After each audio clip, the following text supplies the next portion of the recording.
Hey there, everybody. Welcome to Searching for Service. I'm Joe Kirk, and with me, it's Chad Larson.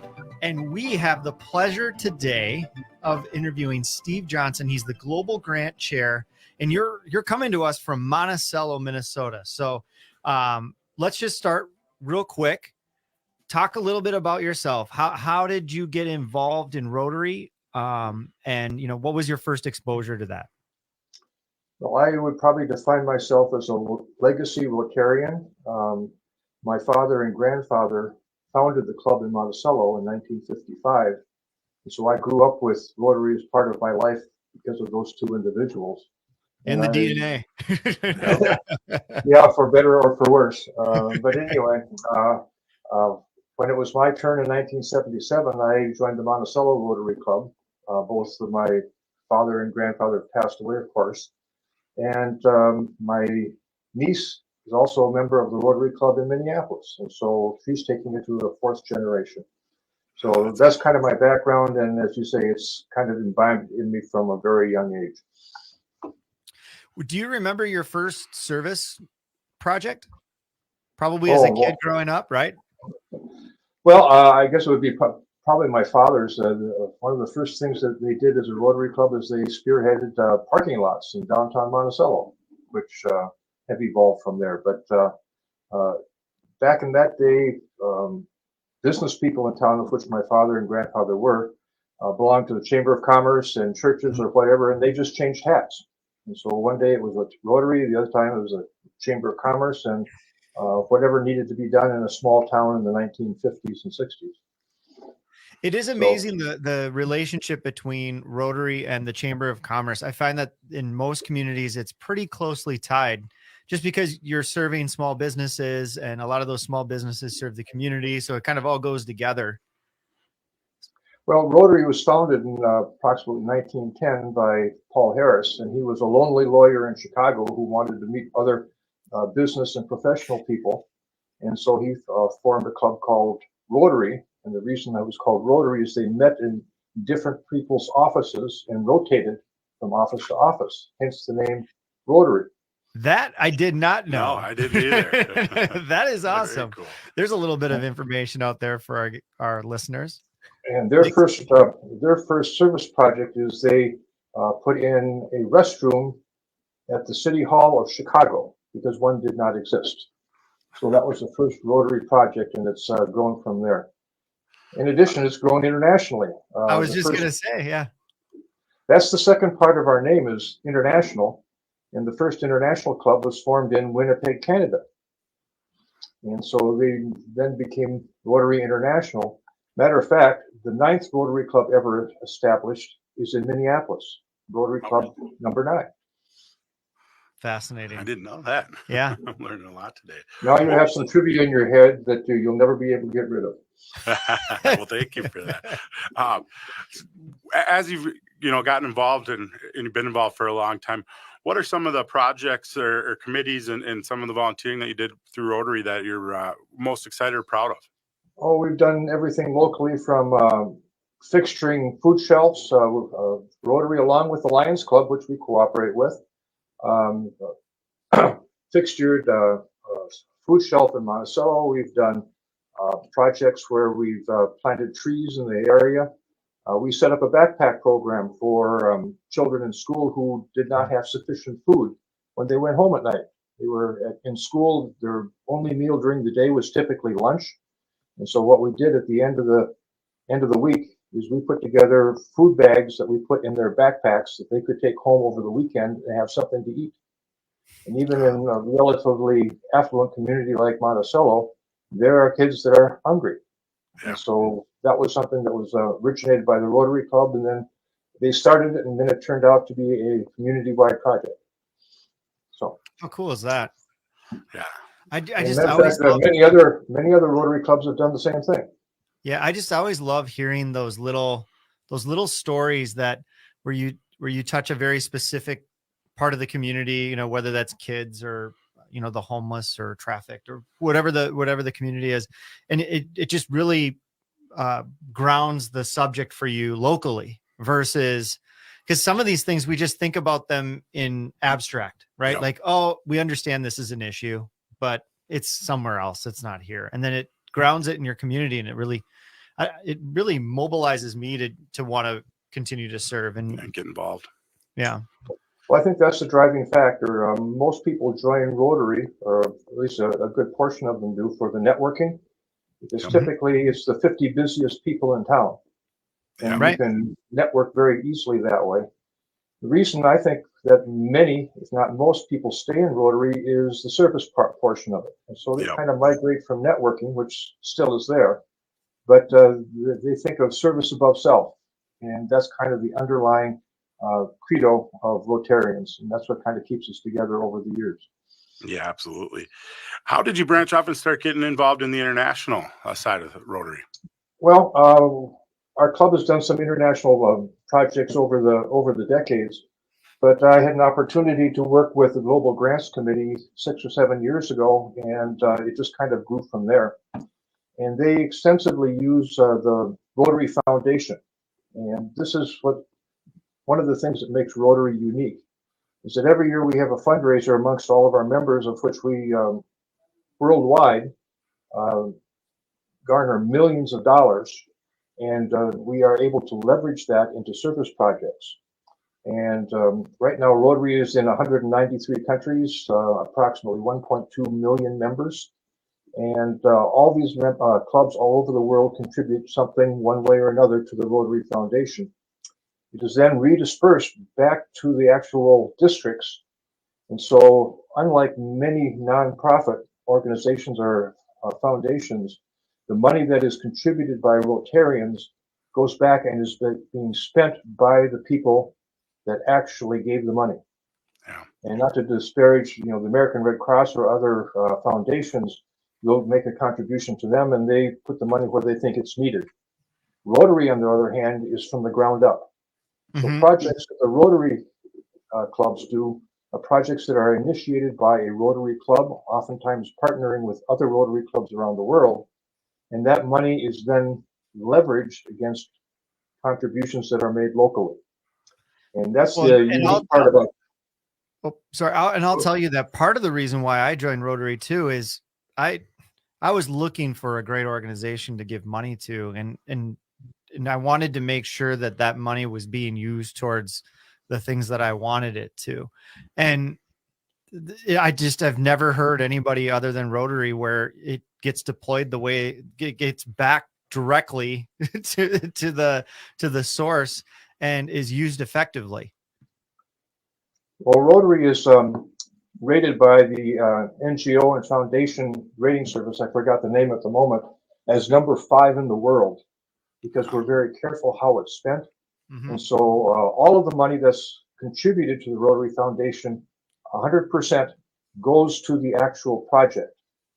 The reason they're able to do that is when contributions are made in a particular fiscal year, they are held by Rotary for 3 years. And the interest generated by those funds for 3 years pays for the operations of the foundation. After 3 years, 100% of the money is reallocated to the districts to be spent on projects. And those projects have got to be verified by invoices, so we know that the money is going to the actual beneficiaries of which the project is designed. And most people don't understand that, but Rotary is a ground-up type organization. We go into a community and find out what their needs are, and then we work to fulfill it, as opposed to a top-down, which might be looking at a hospital or whatever and buying them equipment. Yeah. It's all designed by the needs of the actual beneficiaries themselves.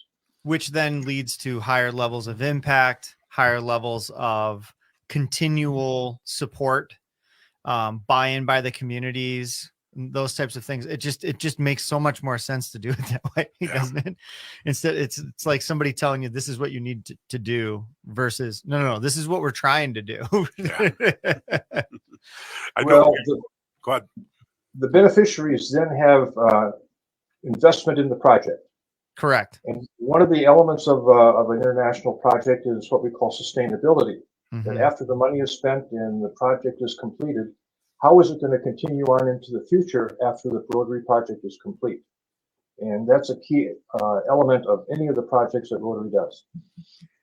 Oh, it's brilliant. I mean, it's so intuitive to go, because it's one thing to do something because it feels good and it, you have money to spend, but to actually do projects that serve the community that the project is being done for, and then that community can take it and continue to sustain it. I mean, that's community building, right? Like, I mean, at the end of the day, that's what community building is.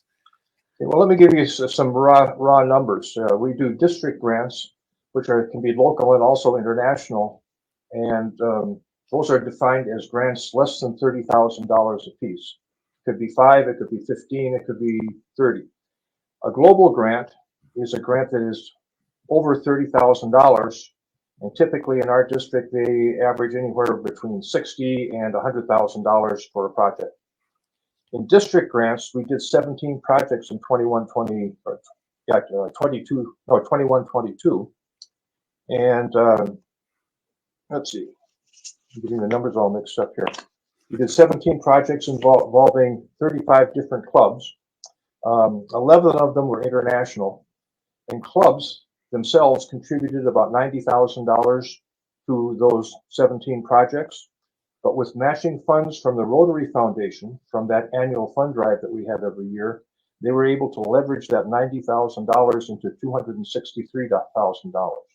Wow. In other words, That's the power right there. I mean, it's just showing you how something that starts smaller with the leverage of the district and the international, and being able to, and what's so funny is it's been explained to me 50 times and I still, like, it's one of those things that, like, it just doesn't quite stick. But what I tell people, and I don't know if you agree with this or not, is I'm like, it is the coolest way to leverage dollars into larger projects because of the way that the foundation is set up and the way that Rotary sets up its the giving.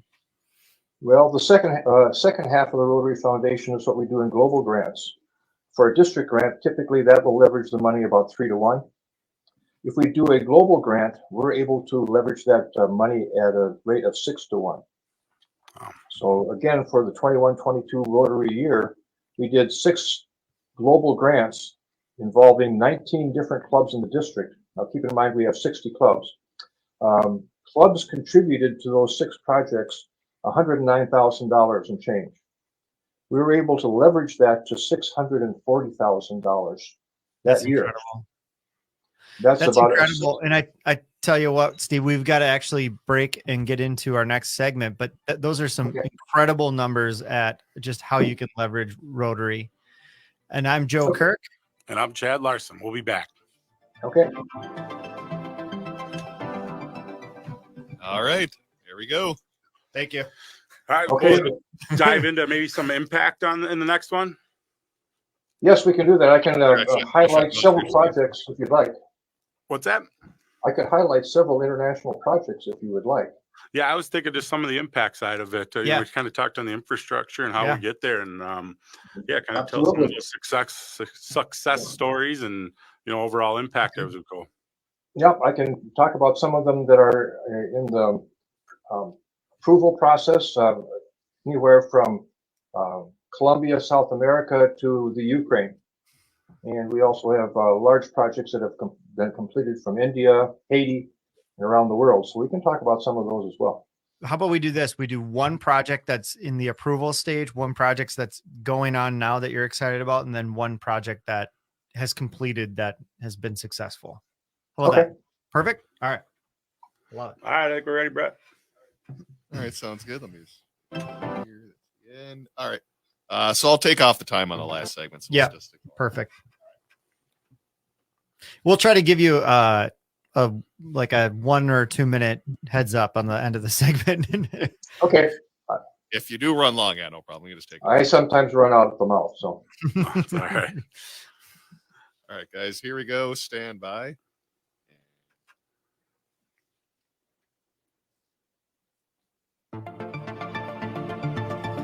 Hey there, welcome back to Searching for Service. I'm Joe Kirk. And I'm Chad Larson. And today we are talking to Steve Johnson. He is the Global Grants Chair, or International Grants Chair. Global Grants Chair. I had it right the first time. I knew I put that in your head last time. Yeah. Global Grants Chair. And we've been talking about international projects and why it's important, why Rotary and how Rotary levers money to go as far as humanly possible, and then to also serve the needs of the communities that we're trying to help. And, you know, I think that this is a perfect opportunity for us to segue into some success stories, don't you think? Yeah. So, you know, how do you, maybe one that is just getting going, you know, tell us a little bit more on a project that's just getting funding and how that's going. Well, we're in the process of approving a grant that's going to go into the Ukraine, and everybody knows the situation there. This is a maternal and childhood health grant. It's going to be approximately $95,000, and this is aimed at mothers with young children, and specifically mothers who have lost young children because of the war. And working with the hospital and the maternity wards in Ukraine, we're hopefully going to help the situation there progress from basically a war into peacetime. And so that would be one that we're in the process of doing right now.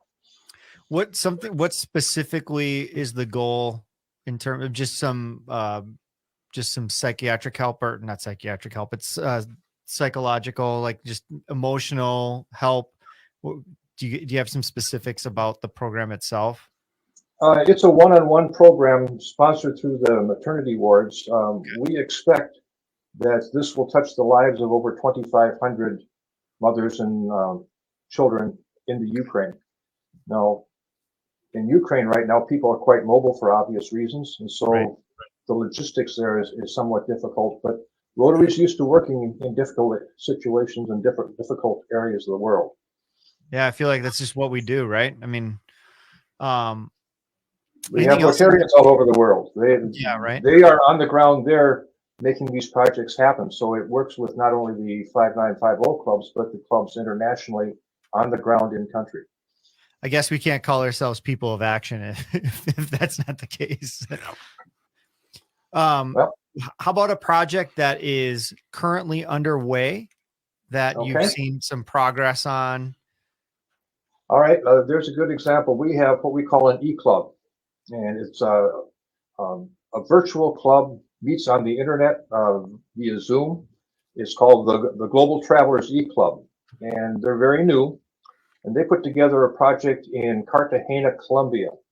And with the influx of people from Venezuela, there are slums all over that country, and they don't have drinking water. They found a project that originated out of the University of Calgary in Canada, where they can install within a home, such as they are, a purification system that takes no electricity, that they can take putrid water from the polluted rivers that run through Cartagena, pour the water in the top, and potable water comes out the bottom. With this grant of approximately $80,000, they will install 775 purification devices in the slums of Cartagena, Colombia. That's in process right now. That's incredible. Yeah.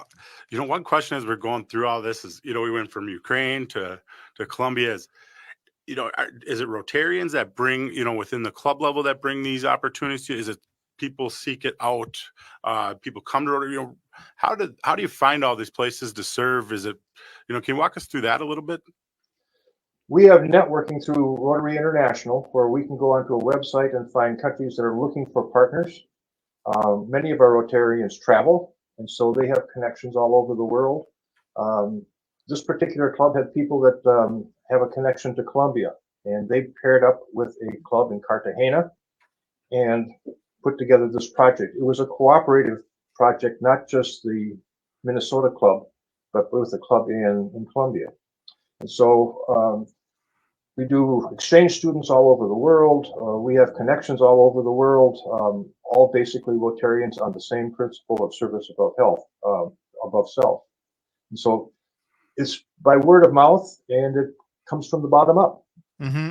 Bottom up, I think, is the best way to put that. Yeah. So as a Rotarian, you can come to your club with an idea of something that you found or a connection you had while you travel, or somebody may come to you. Sounds like.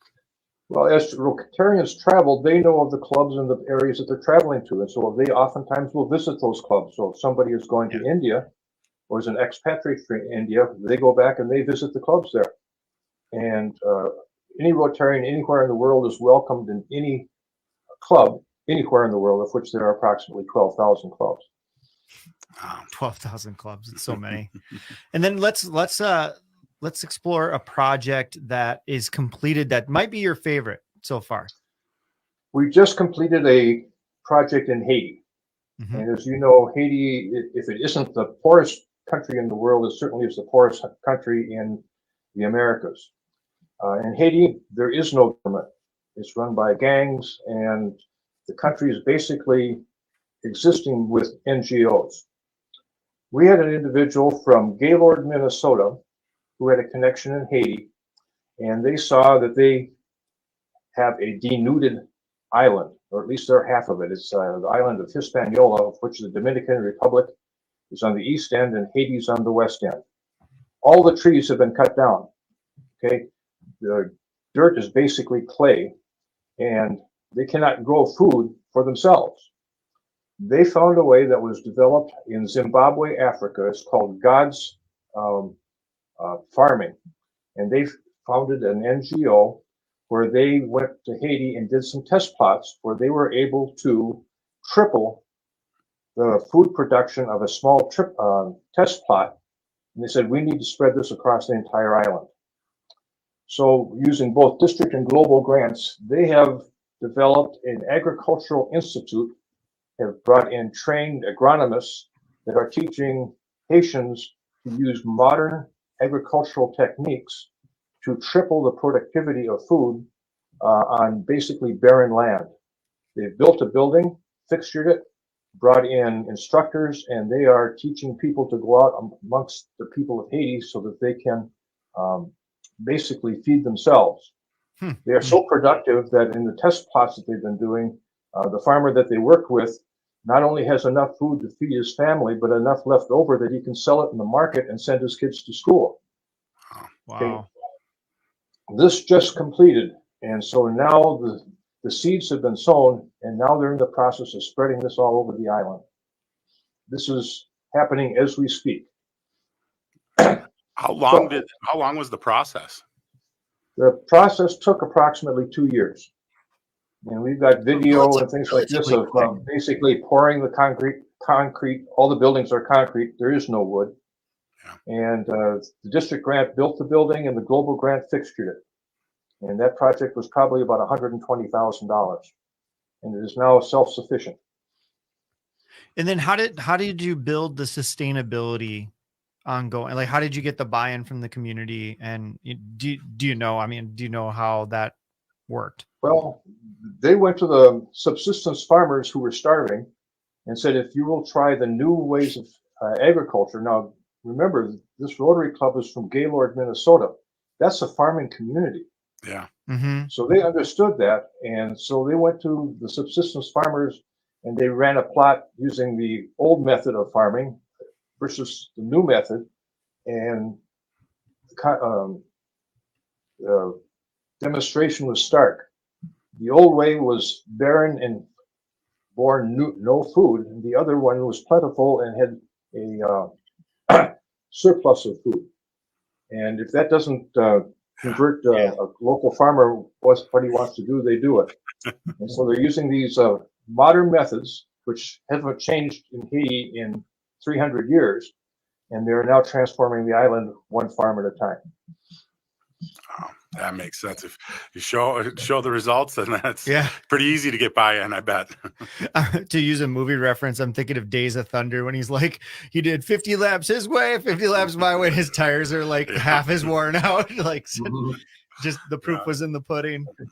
Well, we got that's just a sampling of things that we do, and it's incredible how it works, and my ability to be able to help in a small way to get these things put together makes all the difference in the world for me personally.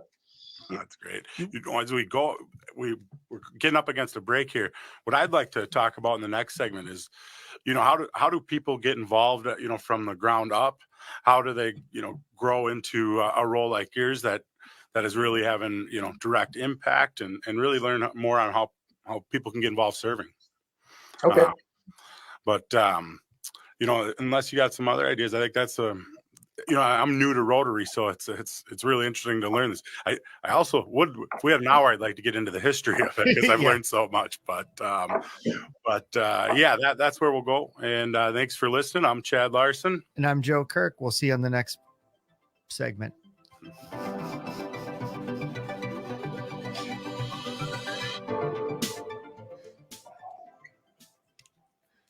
Yeah, it's funny we didn't quite have enough time to.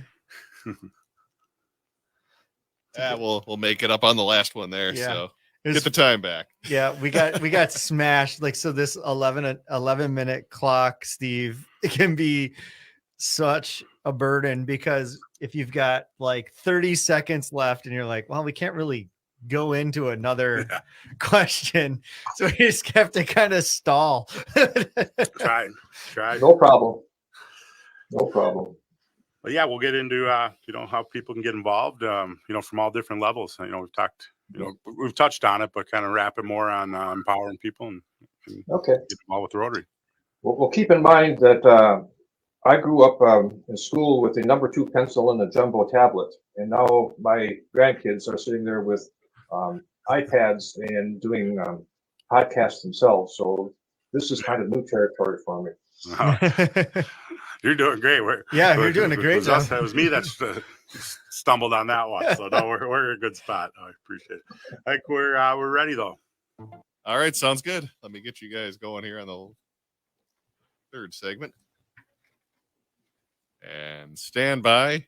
Here we go.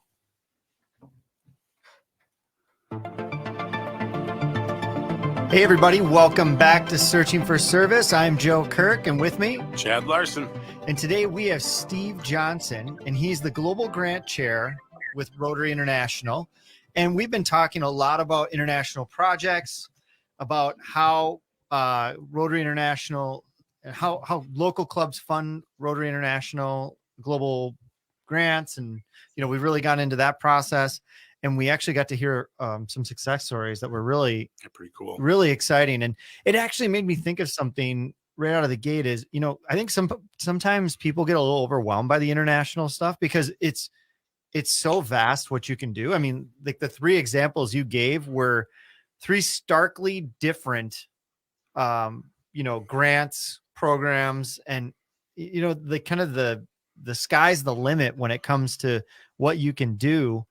And so how do you help people that are looking to get involved in the international grant process, and like where to start? Like, how do you start?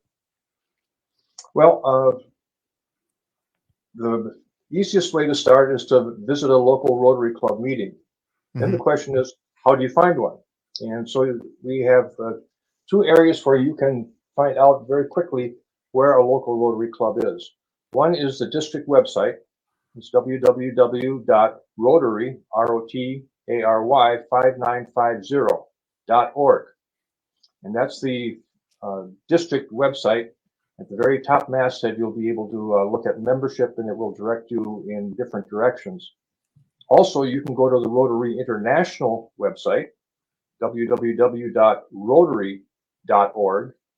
And one of the options that you've got at the masthead of that website is find a club. And you can put in a city anywhere in the world. It can be Nairobi, Kenya, or it can be Kiev, Ukraine.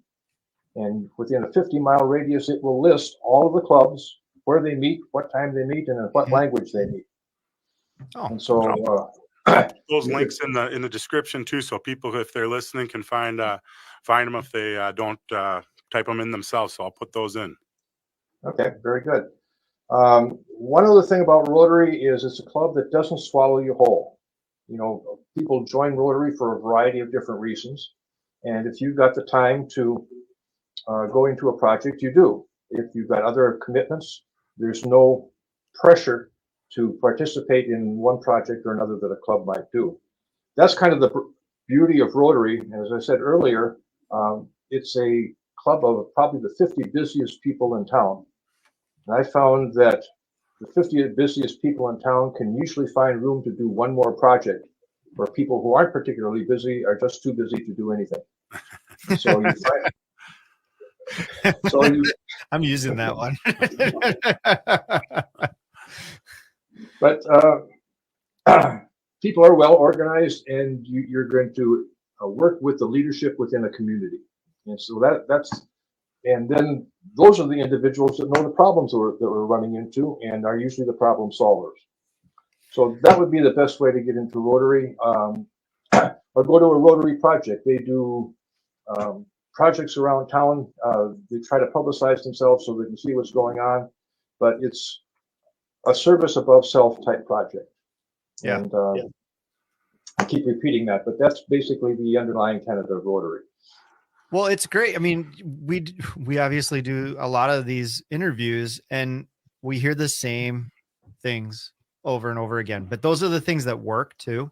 And those are the things that what we stand for. We're obviously people of action. We service above self, the 4-way test, all of those things. Those are not just things to say, just to say. We live by them, and it's our guiding principles. It's how we attract new members. Is typically those new members have similar interests, values, and those types of things. And what's really cool is that you can take that foundation and then deploy it the way that, we're talking about internationally in your community, in doing all kinds of dynamic service projects.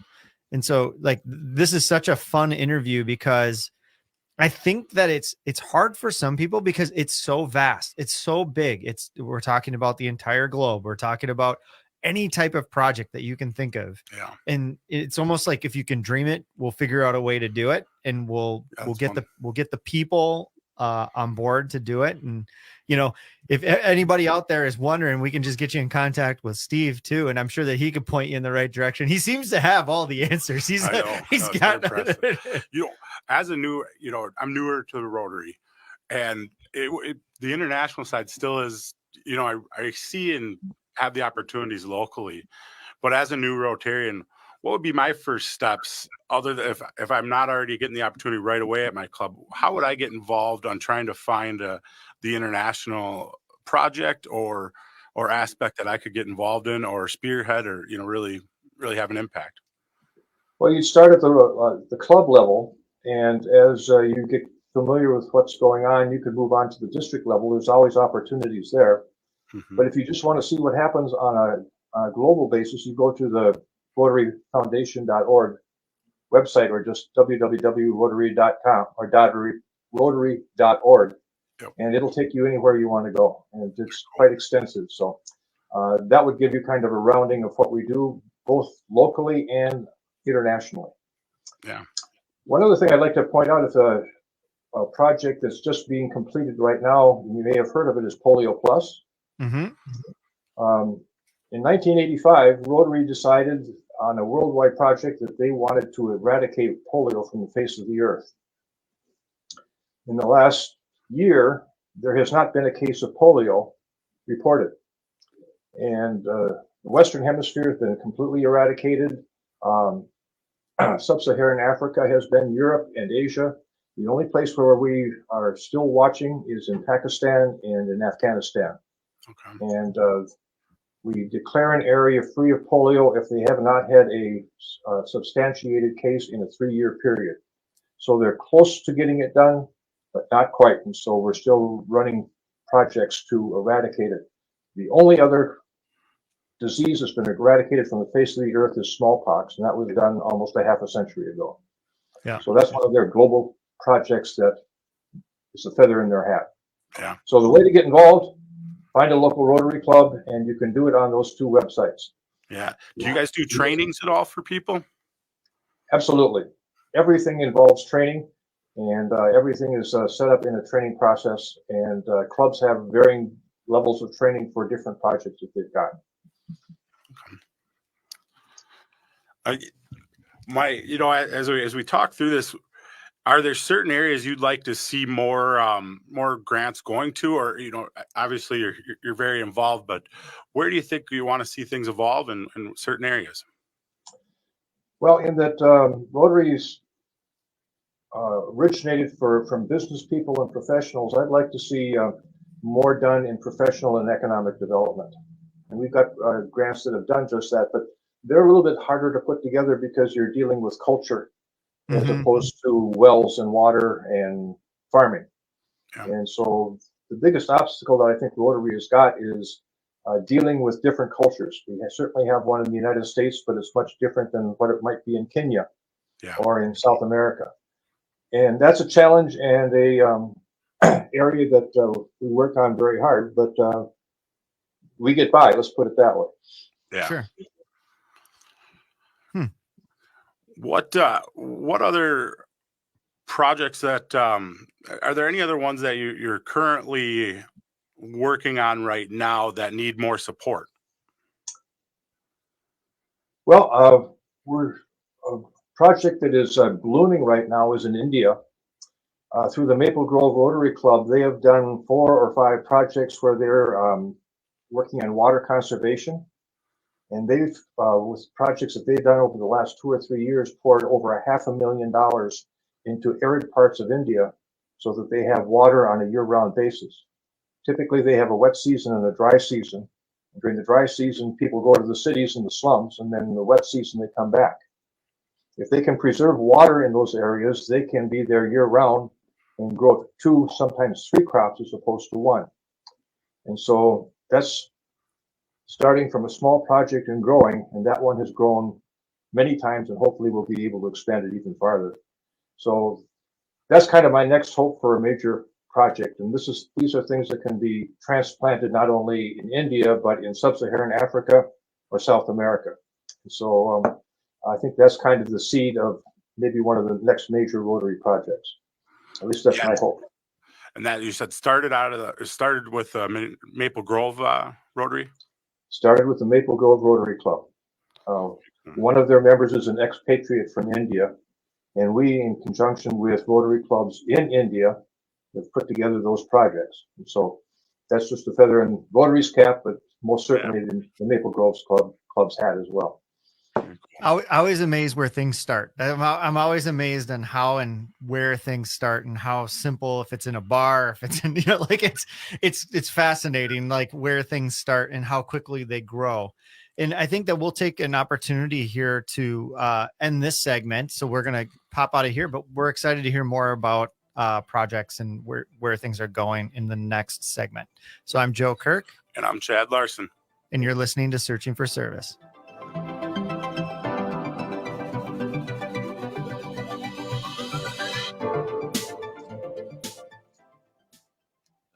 So Brett, to make up, we'll do this one 9.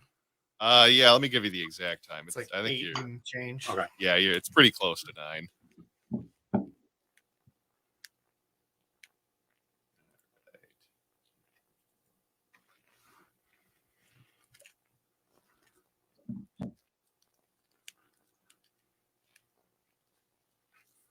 If you actually were correct, it is 9 minutes right on the money there. All righty. Well, we'll kind of wrap up on some future stuff and go from there.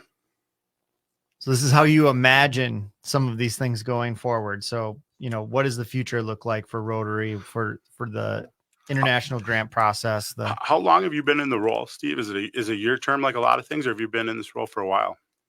Well, I've been involved with global grants for the last 6 years. Okay. And I will be involved as long as they will have me. So I'll probably be doing it for another couple of years yet. Okay. So it's not like the president changes over every year. No. Typically, in my role, the first year you're kind of getting your feet wet. The second year you're kind of knowing what's happening, and by the time you get to the third year, then you can be very effective. And I found in just about any organization that I've been in, it usually takes about 3 years for people to really make changes. And so typically our terms in Rotary areas is 3, maybe 4 years. Okay. We're looking for young people.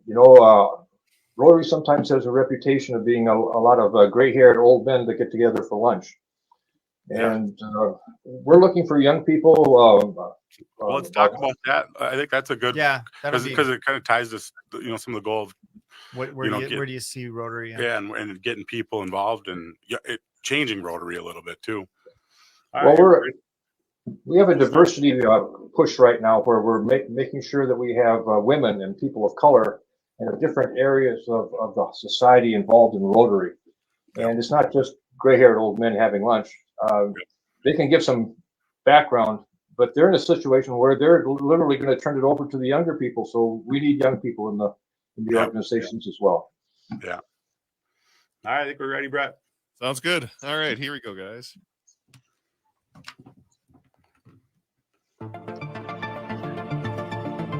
Hey, welcome back to Searching for Service. I'm Joe Kirk, and with me, it's Chad Larson. And today we have Steve Johnson, and he is the Global Grants Director, right? Close enough. Close enough. Global Grants. I know. Global Grants, 5950. Yep, 5950. And, you know, we've been talking about for the last 3 segments, you know, some of the things that the Global Grants do, some of the really great success stories, you know, how you got involved in Rotary. And, you know, our favorite segment here is kind of looking to the future. And, you know, what do you see as the future for Rotary? I think it's an organization that's going to grow because it grows from the bottom up. And so we need people. We certainly have an influence internationally, but it's taking one project at a time. And we have global scholars that we send around the world. We've got peace fellowships, but we have 5 universities around the world that groom people for peace and negotiations. Our district puts together at least 1, if not 2, global scholars every year, where we take someone after their baccalaureate degree in college, and they will be working for a master's degree in some university around the world. We have a peace fellowship of 5 peace universities around the world in Tokyo, Sydney, Australia, I believe in Sweden. There's one in England, and there's one in the United States. And these are full scholarships designed to develop people that will work in the peace process. This is, again, a project that is unsung, but certainly has made a difference around the world. So at any level that you want to get involved with in Rotary, if it's locally and building a park, or working with a food shelf, or with a school, or whatever, you can do that. If you want to do something globally in large projects like in India, you can do that. And there's a pathway open to any Rotarian, wherever you want to put your skills and your talents to good use. And I found out over the years, the more I give, I get back in spades many times over. So just the satisfaction of being in Rotary makes all the difference in the world. So if in doubt, check out your local Rotary Club. You're probably going to get there. That's right. We will welcome you with open arms. Well, and speaking of welcoming them with open arms, I mean, you mentioned a little bit off air that, you know, you have some high aspirations that Rotary continues to engage the youth, the younger generation, because it's really the future. And I really liked how you said that to us. And I definitely something we want to talk about on the show. So go a little bit more into the importance of Rotary growing from the youth side. Well, one of the projects that Rotary does is they have a youth exchange program where thousands of Rotarian or high school juniors, seniors, sometimes sophomores will go into, let's say from Minnesota, they'll go into Germany or Japan or Australia or any country around the world, and we will match them with the country. At the same time, we will take people in from other areas of the country. In my particular club, I can think of people from India, from Argentina, from Sweden, from Japan, from Kenya, all over the world, that they have spent a year with a Rotarian family in our town and gone to our schools, integrated with students here. And so now they know what the United States is all about, as opposed to what they see on the media. And that's been going on for decades. And so that's aimed at youth. And those people come back and become Rotarians. Going after diversity, equity, and inclusion, we're looking to make sure that we have representation for women. They're half the population, so we'd like to see half of Rotarians be women, where initially it was a men's only group. We look for people of color. We look for white people. We look for Japanese, or whatever. Rotary is non-sectarian, non-discriminatory in any project that we do. One of the requirements is that it is not limited to a certain ethnic or religious group. One of my favorite descriptions too is that your Rotary Club should reflect your community. Yep. And that should be your kind of benchmark in terms of how you're growing and like your aspirations for what your makeup of your club should look like. Is it should reflect your community, which makes a lot of sense. Because, you know, if you want to serve your community, you have to have it represented within your club so that you can effectively, going back to what we talked about on the global grants, is being able to effectively use time, energy, and dollars to best serve that community. So the best thing that Rotary can do is have their clubs reflect their communities. Well, just to use my club as an example, we have approximately 50 to 60 members, and it varies in that amount, but about 40% of our club is women. Mm-hmm. We have a club member that's an expatriate from Mexico, another one from Colombia, another one from Liberia, Africa, and another one who originated from Taiwan, China, all in our club. So we have that international perspective, and they found a home because they can work within their former countries or where their ethnicity originated, and it just brings in the international flavor of Rotary International. So we focus on that. Yeah, but we don't better for the perspective as well too. I mean, it's amazing on how I'm always shocked on how little I know every day is what I like to say. Yeah, well, our former district governor was from her heritage is from Taiwan, and her grandparents were in mainland China. Our current district governor is a person of color, and he is unique for district governors in Rotary. So. Lloyd Campbell, we had him on the show a couple weeks ago. Yes, you did. Yes, you did. And he's got a very unique story in that Rotary has grown and changed since he first experienced it. So it's an interesting conglomeration of people, and we all find a way to get along. And basically, we want to bounce our grandchildren on our knee and have a good life. So that's what it's all about. It was really cool to hear that, the history, how it started and how it got international. When do you think it really took off on the international level? Was it really early on, or did it take time? And it's okay if you don't know, but I feel like you might. I think it's been slowly growing like cancer for a long time. That's probably a bad analogy, but it's a good cancer. It started in Chicago with Paul Harris, and it's been growing ever since. It's been growing more so in third world countries than in the first world countries as of late.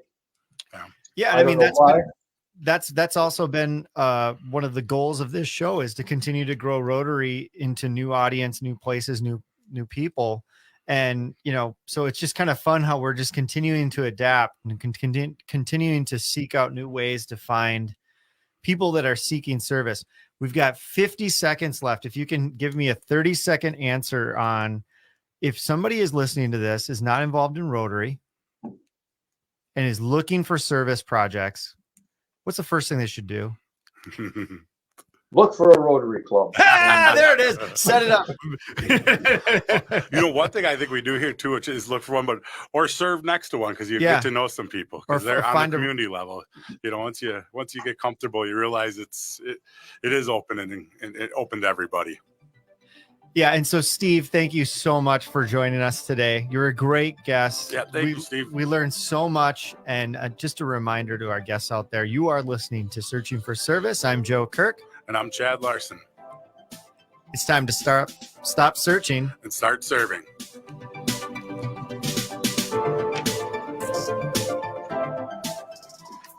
All right. Let's see how many different ways we can do it.